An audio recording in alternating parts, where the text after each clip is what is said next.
abantu bagambe nti teweepimidde myaka. Natera mwana era buteriko myaka okitegeera. Buli mwaka omulaavu n'anyumirwa. Yes.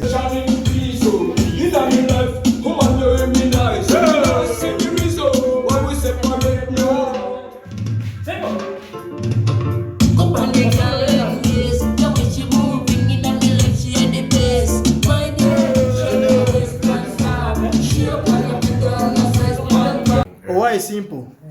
Ogamba otya? Iwano neyagala mwana wa mama. Yes. Soka abantu babuuzeko abakulaba. Abantu abandaba mwenna abannetegereza muli mutya eyo abasiiba bulungi. Musibye mutya eyo mwasuze mutya. Amanya baputa Simple Wisdom. Yes sebo. Yaman. Simple Wisdom tukusanze ku video shoot. Yaman. Luyimba ki? Oluyimba olwo mbadde shooting nga my dear. Naluyimbira ono my dear wange. Linda ko yodiyawo. Yono dear wange kola. Abaana ba Uganda nga temukyasaaga. Ekitegeera twagala kumanya. Yes sir. Tugonyumirwa omuziki ngera obimanyi. Yes sir. Omukyala nga ndabanga omukulu gugwe.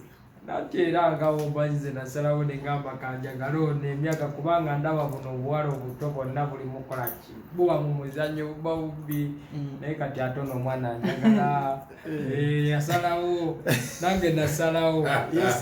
Omubanga ki nga muli mwenna? Kati tutambudde emyezi giri nga 7 n'okwambuka awo naye nga omukwano adaze omupya gwe sitanalabakwa ne Uganda. So Simple, lwaki mu video abaddemu? Yagaddemu kuba abantu. Sono yennyini kubanga era gwe nali nyimbako mu luyimba. Yakugamba muyimbeko oba wali awo n'ogamba kanyize kabite wange? Kati ganzi nalaba engeri gye ndi freestyle. Nagamba no omwana kamukubira oluyimba my dear. Nga lugenda lutya? Era lugenda lugamba nti mayi yukudamu seyawa kuba mitima gyabwe mutambulira. One day tiwagokoza eyesight hope amandi bakunuukirira kupande gyande muwis that we she moving in the Malaysia the best. My dear, shake your waist and stamp. Shape on the figure and the size phantom. Addicted to your movement, we can't stop. Abantu bagambe nti teweepimidde myaka. Natera mwana era buteriko myaka okitegeera. Buli mwaka omulaavu n'anyumirwa. Yes. Simple abamu bajja kugamba nti obala kanyonyi. Nedda naawe ne laavu ya ddala. Laavu ya ddala naye nga obajeera abantu babayina okwogera ebali mu mitima. Yakusanga oli muyimbi oba ye yakuyingiza mu by'okuyimba? Yansaganga nkuba omuziki gwange naye nagunyumirwa kuba naye music fan era agwagala nnyo. Bantu bangi banoonya abazungu gwe wamugjawa? Kale ono ye Katonda yamuteekawo nga musetinze ku lwange era yajja wano nga zze ku lwange. N'amasimu ganvuga okubiri okutuuka wano nga zze ku lwange. Era mugenyi wange. Kigambibwa nti muba na laavu eri bantu abo, just laavu eba ku ssente. Era nga w'omanyi era omuntu obanga omusanze nga yakola dda ng'akusingako buli omu aba alina kwogera nti okitegeera mu omwagalako ssente naye nga bw'oba olina laavu ye gy'omwagala kubanga tosobola provinga muntu yenna gw'oyagala ng'omusanze yakola dda. Ekitegeera toyinza muprovinga nti omwagala. Otaddeyo mbeera. Kati era kusanga embeera eragira ddala ate ki. Bagamba nti abakazi abakulu abo abalinamu n'akasente bakozesa emirimu. Bwe tebakozesa nnyo mirimu waka wano kusala butungulu. Ogambye era agawo banye muyambako naye era waliwo abasingayo ne bajja ne batukwatirako. Ne batukwatirako emirimu.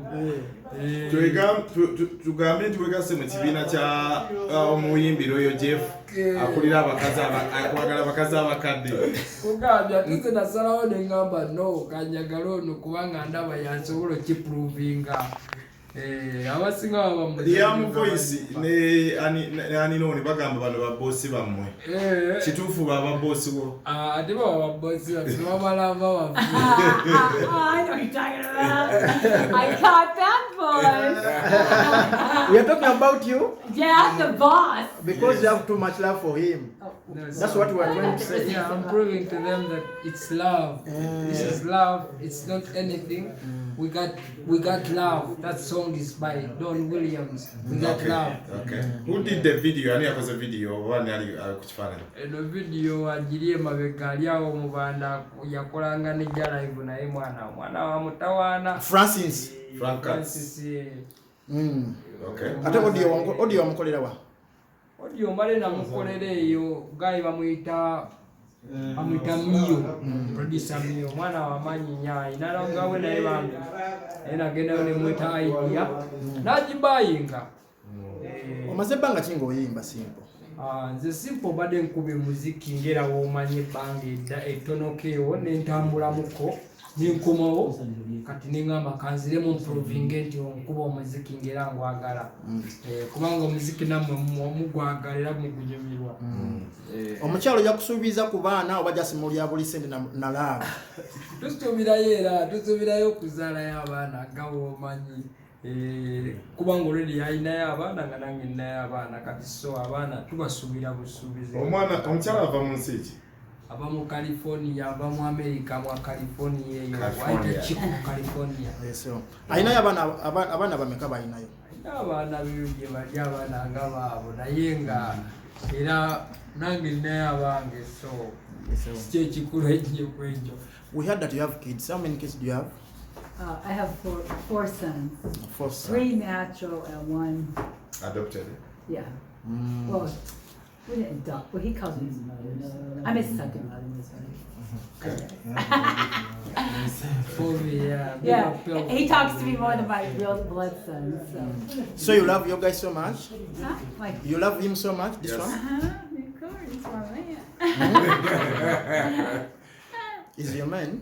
Oh, good. So are you divorced back there in USA? I was divorced in 2018. 2018. Okay. So what plans do you have with him? Like? Oh, we're going to the beach for sure in Kenya, and I got some beautiful flowers I'm going to show later. And yeah, we have big plans. He's my actually I'm his sponsor, and so because of that, we're going to be moving forward to do what our mission is to get the water for the village people. The water project. Okay. I want to do that, and also we're going to help with the sewer that's in the ghettos, and we're hoping that the president will join us. Okay. Is it your? I have a message for the president. Okay. That from Jesus. Okay. For him that he would join with me and do that to help the people, because God really wants that from him, and so I'm just a messenger to tell him that Jesus wants him to help his people, because for him to go out as a king and a servant that he has been for 30-some years, that I feel like the people deserve it, and God's gonna reward him. I don't know if that's okay. I asked God if I could do a good job, so that's what I came up with. So is it your first video? This one you're featuring me? Is it your first video to be in a video? Like a video vixen? Yeah, ever. Will you be, if he asks you again to be in another one, will you be in another video? Would I be in another video? If he's shooting another video. Oh yeah, we're gonna do another video. Okay. Another song that we've already produced. What's your name? Penny. Penny. How old are you? How old am I? Yeah. I want to never tell us her secrets. Oh. Why Simple? Omukyala ganyo tuganya. Akaja bano balwera bato babebi baffe buli ssaawa basigala bakyali.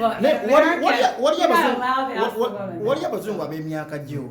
Lwaki wagenda kwono? Nalaba nga yo n'omulamu Katonda gwe yampeereza kuba Katonda alina engeri gy'agabamu n'agaaga kwono. Akusaana era yansaana. Tugambe nti yakuzadde akujje mu nnaku. Okitegeera ate nga omanyira nga ndi ghetto youth. It's funny because he kind of wants to do something. Nvaka mucheyo mu ghetto ya Donga kamucheyo gye bayita Chamuka Street gye nakweranga. Naye kati ssaawa zino mpera no ku Downtown Street.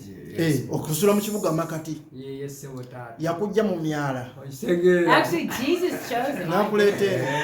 He did, I swear. I wasn't planning on falling in love. Whatever. Yes, sebo. I'm serious. Simple. Abazadde bamumanyi omukyala. Abazadde bonna bamumanyi, amanyikiddwa ne jjajja wange amutegeera. Okay. So ndowooza visa eri ready. When are you taking him to America? When he gets his passport, we're going to go sell my crafts that I've gotten here. And then we're going to come back and live here. I'm hoping to have my property and my car before I leave and lock all my stuff down and have somebody watch it and come back. Oh, why simple. Gamba abaana bawala ba Kampala bakwesonyiwe. Bafunye omuntu bagambe mu kamera. Era mu luyimba nabagambye nti kati gwe nafuna zono yanzijako buwala. Obuwala obuto bonna ono yabunzijako. Bwakukola ki obuwala obuto ng'obwevuma? Mwana tewubeera serious, okitegera tewubeera serious. Kati onali serious. Ate nawe oli serious. Otegera nga ndi serious nalaba nega akampono ono. What do you guys say? I can't understand nothing. I don't speak Ugandan, guys. Simple, Olumyenyo is hurting. I can't understand anything you boys are saying. I know you guys are being boys as boys. Don't matter if you're white or black, you're still boys. So what I want, you tell these Ugandan girls to leave your man alone. Oh, don't worry. I already clawed those bitches. Give them a message. Well, they already know, dude. Give them a message. Hands off, or you know what? They might not like it. Kale mpoze akasembayo ko akakuli ku mutima ko tugamba. Hey, remember, they can't. Narujja ku ideology yampa ey'omukwano mupya n'obulamu bwange bupya n'essanyu. So ku mutimbagana tufuna Baluja My Dear by Simple Wisdom. Luli ku SoundCloud buli wamu lugenda kubeera ku YouTube. Naye kati video yawedde. Yes, sir. Kati kuyanziza. Okay, thank you so much. You're welcome. Just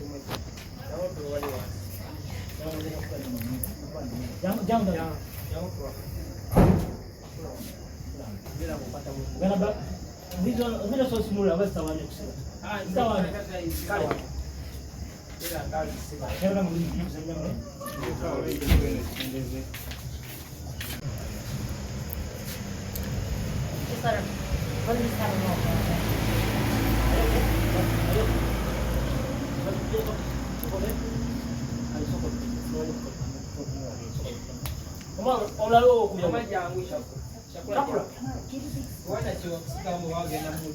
Hey, smile.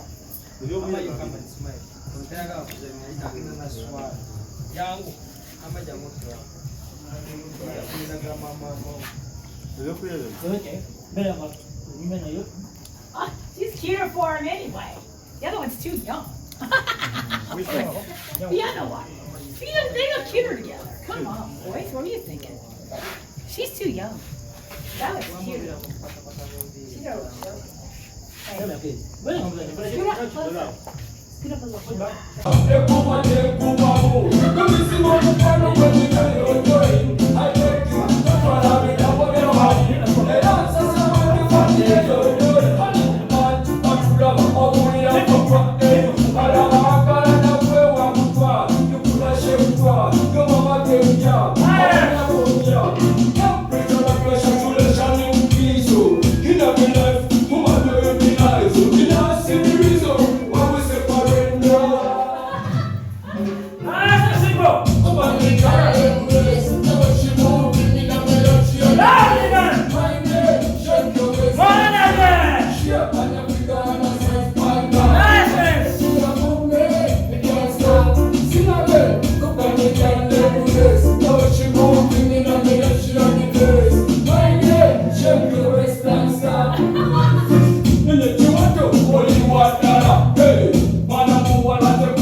aha ebyo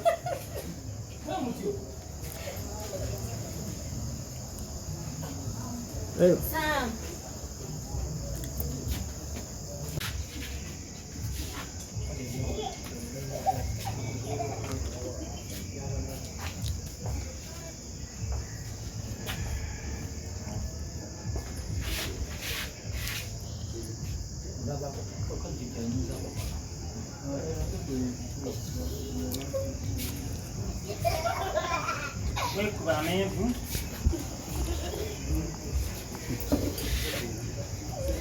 mulindeko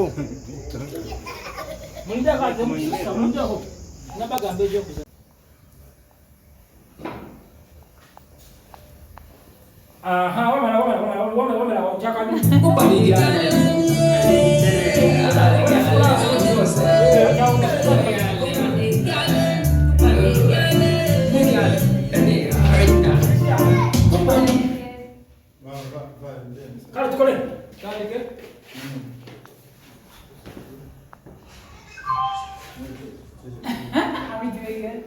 Did we do it right? I don't know how to do it. Simple. What was it? What is it?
Come on,